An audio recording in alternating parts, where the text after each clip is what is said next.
Bonsoir à toutes, bonsoir à tous. Dans la capsule de ce soir, nous allons continuer l'étude d'une fonction logarithme népérien. Alors nous allons étudier un prototype d'exercice que vous aurez certainement à faire le jour du baccalauréat. Alors je vais commencer par la lecture de l'énoncé de l'exercice et après je vais faire éventuellement, si possible, un petit agrandissement pour que vous puissiez relire l'énoncé du problème. Soit f une fonction numérique définie comme suit. F de x égale 1 sur x facteur de 1 moins ln de x, soit C, sa courbe, dont le repère OIJ, un repère orthonormé, orthogonal. 1. Montrer que le domaine de définition est l'intervalle 0E, union E, plus l'infini. 2. Petit a. Étudier le signe de x facteur de 1 moins ln de x sur df. Petit b. Calculer la limite quand x tend vers 0 plus de f de x, la limite quand x tend vers e plus de f de x et limite quand x tend vers e moins de f de x. Bien sûr, donner une interprétation géométrique. Petit d. Montrer que la courbe C admet une asymptote horizontale au voisinage de plus l'infini. Question numéro 3. Montrer que, quel que soit x appartenant à df, la dérivée de f de x est égale ln les x sur x au carré, facteur de 1 moins ln les x au carré. Établir le tableau de variation. Question numéro 4. Montrer que f admet une fonction réciproque sur l'intervalle e plus l'infini. Déterminer le domaine de définition df-1. Et la cinquième question, tracer la courbe C. Alors je vais essayer de faire un agrandissement.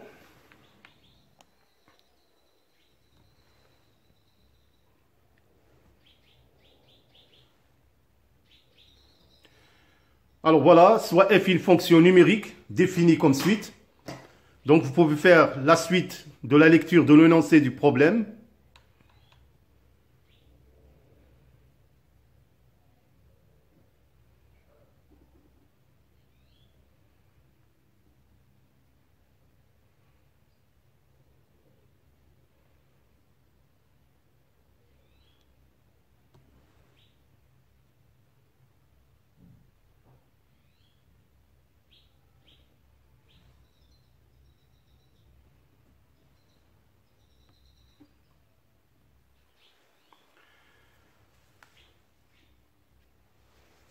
Alors, on va passer à la correction. Donc, on va commencer par définir le domaine de définition.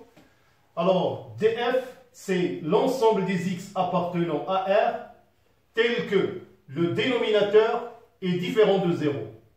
C'est-à-dire x facteur de 1 moins ln de x différent de 0 et x strictement supérieur à 0. Alors donc, on a à résoudre x facteur de 1 moins ln de x différent de 0,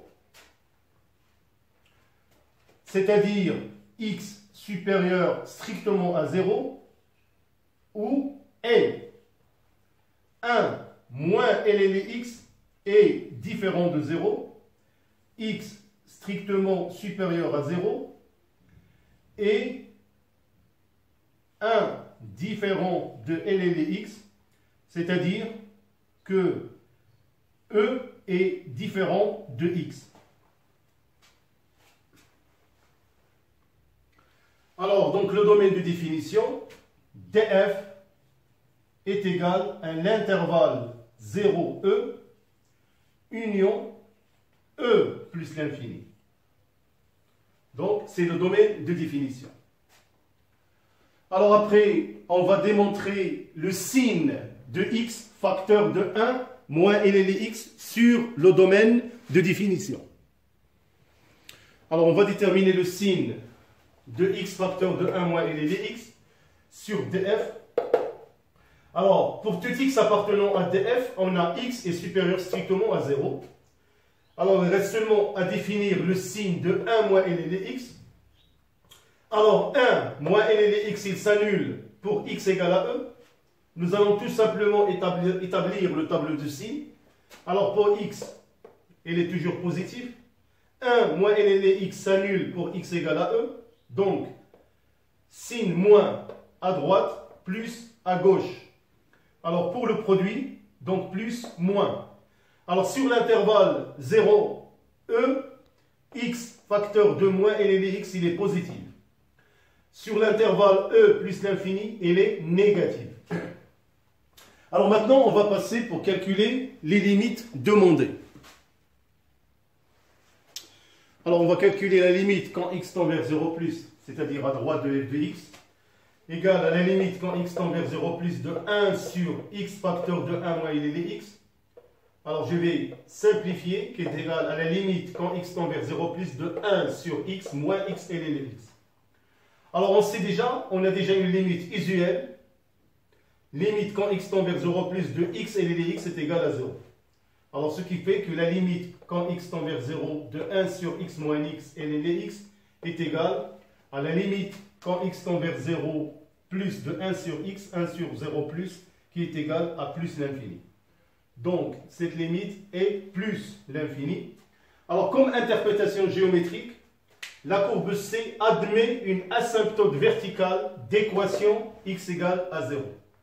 Alors maintenant, on va calculer les limites quand x tend vers E à droite et la limite quand x tend vers E à gauche. Alors on va calculer maintenant limite quand x tend vers E plus de f de x qui est égal à la limite quand x tend vers E plus de 1 sur x facteur de 1 moins ln x. Alors quand on remplace x par la valeur E, ça donne 0. Alors on a déjà, dans la question précédente, on a étudié le signe de x facteur de 1 moins ln x. Donc ça tend vers un 0 moins, ça fait moins l'infini. Donc, moins l'infini. Alors quand au calcul de la limite quand x tend vers e moins, c'est-à-dire à gauche de f de x, égale à la limite quand x tend vers e moins de 1 sur x facteur de 1 moins ln x, alors ça tend vers un 0 plus, selon le signe de 1 moins ln x, c'est plus l'infini. Donc, cette limite, c'est plus l'infini. Alors, comme interprétation géométrique, la courbe C admet une asymptote verticale d'équation x égale à E. Alors maintenant, on va montrer que la courbe C admet une asymptote horizontale au voisinage de plus l'infini. Alors on va calculer maintenant la limite quand x tend vers plus l'infini de f de x qui est égale à la limite quand x tend vers plus l'infini de 1 sur x facteur de 1 moins ln x. Alors on va calculer tout d'abord limite quand x tend vers plus l'infini de x qui est plus l'infini. Limite quand x tend vers plus l'infini de 1 moins ln x c'est moins l'infini. Rappel, limite quand x tend vers plus l'infini de ln x c'est plus l'infini. Donc là, précédé par ainsi moins, donc ça va faire moins l'infini. Donc, limite quand x tend vers plus l'infini de x facteur de 1 moins ln x, c'est bien moins l'infini. Alors, limite quand x tend vers plus l'infini de f de x, c'est 1 sur l'infini, c'est 0. Alors, comme interprétation géométrique, la courbe C admet une asymptote d'équation y égale à 0, asymptote horizontale au voisinage de plus l'infini. Alors maintenant, on va procéder au calcul de la dérivée f' de x. Alors donc on va déterminer, ou plutôt montrant que f' de x égale à ln x sur x carré facteur de 1 moins ln x le tout au carré. Alors la fonction f est continue et dérivable sur df. Alors je ne vais pas vraiment vous lire tout le raisonnement, je l'ai bien détaillé, c'est à vous de suivre le raisonnement. Et j'ai bien trouvé f' de x à la fin égale ln les x sur x carré moins ln les x au carré. Donc je vous laisse un petit instant pour suivre le raisonnement avant de passer pour établir le tableau de variation.